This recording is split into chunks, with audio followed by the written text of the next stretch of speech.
Hello everyone, আমি স্মৃতি আজকে আপনাদের জন্য নিয়ে এসেছি সুস্বাদু মজাদার পেড়ার রেসিপি। পেড়া বিভিন্ন স্বাদের হয়ে থাকে, আজকেরটা আমি ছানা দিয়ে তৈরি করে দেখাচ্ছি। আমি একটা ভেঙে দেখাচ্ছি পেড়াগুলো কতটা সফট হয়েছে, আর এগুলো মুখে দিলে জাস্ট মিলিয়ে যাবে। তাহলে আজই বানিয়ে ফেলুন সুস্বাদু মজাদার পেড়া। রেসিপিটা পুরোটা দেখলে আপনারাও বাড়িতে সেম টু সেম পেড়া বানিয়ে ফেলতে পারবেন। এটার জন্য আমি প্রথমে চুলায় 1 লিটার পরিমাণ গরুর দুধ দিয়ে দিয়েছি আর গ্যাসের ফ্লেমটাকে অন করে দিয়েছি। দুধটা জাল হতে থাকবে আর এই সময় আমি একটা কাজ করে নেব। এখানে একটা বাটিতে 1 কাপ পরিমাণের পানির সাথে 2 চা চামচ ময়দা ভালো করে মিশিয়ে নেব। খুব সুন্দর করে মেশাতে হবে যাতে কোনো লাম্পস না থাকে। আমি একটু কনসিস্টেন্সিটা দেখিয়ে দিচ্ছি, মেশানোর পর ঠিক এরকম হয়ে যাবে। দেখুন, দুধটা যখন একটু হালকা গরম হওয়া শুরু করবে সেখানে আমি এই পানিটা দিয়ে দেব। ময়দা মেশানো পানিটা দেয়া হয়ে গেলে একটু ভালো করে মিশিয়ে নেব। এখন 1/2 কাপ পানির মধ্যে আমি 2 টেবিল চামচ পরিমাণের ভিনেগার নিয়ে নিচ্ছি। এই ভিনেগার মেশানো পানিটাও আমি দুধের সাথে ভালো করে মিশিয়ে নেব। এই পর্যায়ে দুধটা একদম বলক ওঠা গরম হওয়া চলবে না, একটু ঈষৎ উষ্ণ হবে, মানে আপনি একটা আঙুল এর মধ্যে ডুবিয়ে রাখতে পারবেন এরকম গরম হবে। ঠিক এই পর্যায়ে আপনি ভিনেগার মেশানো পানিটা দিয়ে দেবেন। ভিনেগার মেশানো পানিটা দেয়া হয়ে গেলে একটু নেড়েচেড়ে দেখবেন। দেখুন, টেম্পারেচারটা এখনও অমনই আছে, হালকা হালকা হাতটা দেয়া যাচ্ছে। এখন একটু ভালো করে নাড়াচাড়া করলেই আপনাদের ছানাটা কেটে আসবে। এই যে দেখুন, একদম ছোট ছোট ছোট ছোট ছানা হয়েছে। এখন একটু কিছুক্ষণ রেখে দিলেই তৈরি হয়ে যাবে ছানা।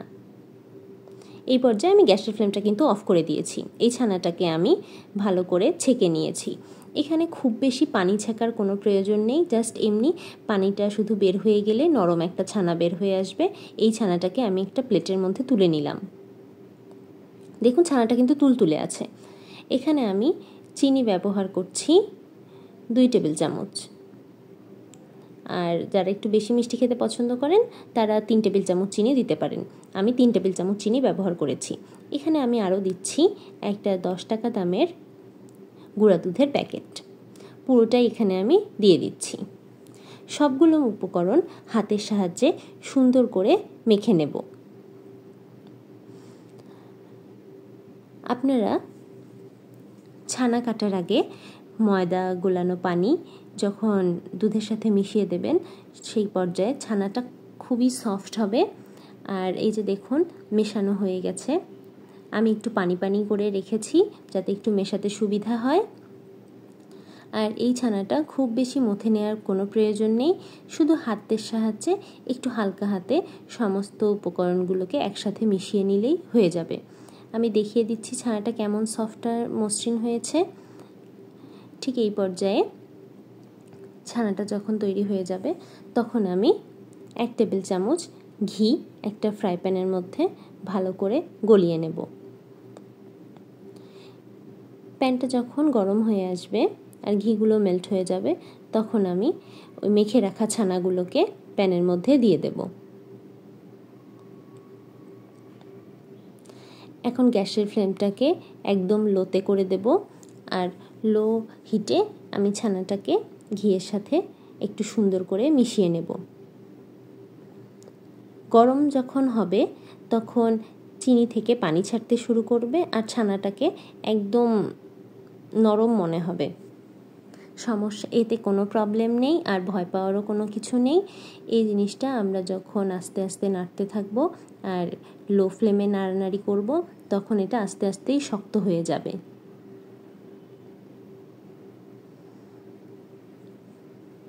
বারবার করে নেড়েচেড়ে মিশিয়ে নিতে হবে। এইভাবে পেড়া মিষ্টি তৈরি করে নিলে মিষ্টিটা খেতে খুবই ভালো হয়। আর আপনারা যারা প্রথমবার বাড়িতে বানিয়ে ট্রাই করবেন তারা অবশ্যই বুঝতে পারবেন যে এটা কতটা সুস্বাদু একটা মিষ্টি হয়। বাড়িতে কোনো গেস্ট আসলে আপনারা অনায়াসেই গেস্টদেরকে এইরকম একটা মিষ্টি বানিয়ে দিতেই পারেন। গেস্টরা খেয়ে অবশ্যই আপনাকে জিজ্ঞেস করবে এটা কোন দোকান থেকে কেনা। যখন ছানাটা একটু শক্ত হয়ে আসবে সে পর্যায়ে আমি আরও একটা 10 টাকা দামের গুঁড়া দুধের প্যাকেট দিয়ে দিচ্ছি। এখানে পুরো গুঁড়া দুধটাই দিয়ে দেব। এই মিষ্টিতে গুঁড়া দুধ ব্যবহার করলে মিষ্টির স্বাদ আর টেস্টটা অনেক ভালো হয়ে যায়। এখন গুঁড়া দুধের সাথে সম্পূর্ণ ছানার মিশ্রণটাকে ভালো করে নেড়েচেড়ে মিশিয়ে নেব। এই পর্যায়ে গ্যাসের ফ্লেমটাকে কোনোভাবেই হাই করা যাবে না, বারবার নেড়েচেড়ে মিশিয়ে নিতে হবে। আর খেয়াল রাখতে হবে কোনো প্রকার কোনো লাম্পস থাকা যাবে না। এই পর্যায়ে আমি আরও 1 চামচ ঘি দিয়ে দেব। ঘিয়ের সাথে মিশ্রণটাকে আরও ভালো করে মিশিয়ে নেব এবং ভালো করে নাড়াচাড়া করে এটাকে শক্ত করে নিতে হবে। এই যে দেখুন, যখন একদম 4 সাইড থেকে শক্ত হয়ে যাবে আর মিশ্রণটা একদম একটা জায়গায় এসে থেকে যাবে, সে পর্যায়ে বুঝতে পারবেন আপনাদের পেড়া মিষ্টির ডোটা একদম তৈরি। এই যে দেখুন, আমার প্যান থেকে একদম ছেড়ে ছেড়ে আসছে। এখন আমি এটাকে নামিয়ে নিয়েছি। একটা বাটিতে একটু ঘি ব্রাশ করে নিয়ে ছানাগুলোকে আমি নামিয়ে নিয়েছি এবং একটা স্প্যাচুলার সাহায্যে একটু নেড়েচেড়ে ঠান্ডা করে নেব। এই পর্যায়ে নাড়া একদমই বন্ধ করা যাবে না, একটু নেড়েচেড়ে ভালো করে এটাকে ঠান্ডা করে নিতে হবে। যখন দেখবেন এটা হাত দিয়ে টাচ করা যাচ্ছে সেই পর্যায়ে হাতে একটু সামান্য ঘি ব্রাশ করে নেবেন। তারপর একটু গোল গোল করে মোটামুটি শেপ দিয়ে ছানাগুলোকে রেখে দেবেন একটা সাইডে। বেশ কিছু ছানা তৈরি হয়ে গেলে আমি একটা বাটিতে কিছু গুঁড়া দুধ নিয়ে নেব। আমি এগুলোকে গোল রাউন্ড শেপ দিয়েছি। কিছু ছানা তৈরি হয়ে গেছে। এখন আমি এখান থেকে একটা একটা করে ছানা গুঁড়া দুধে গড়িয়ে নেব।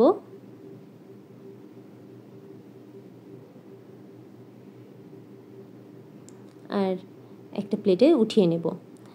এইভাবেই তৈরি হয়ে যাবে আমার সুস্বাদু মজাদার পেড়া মিষ্টি। এভাবে সবগুলো তৈরি করে আমি একটু ফ্রিজে সেট হওয়ার জন্য রেখে দিয়েছিলাম আধা ঘন্টা থেকে 1 ঘন্টা। এর মধ্যেই মিষ্টিগুলো সেট হয়ে যায়।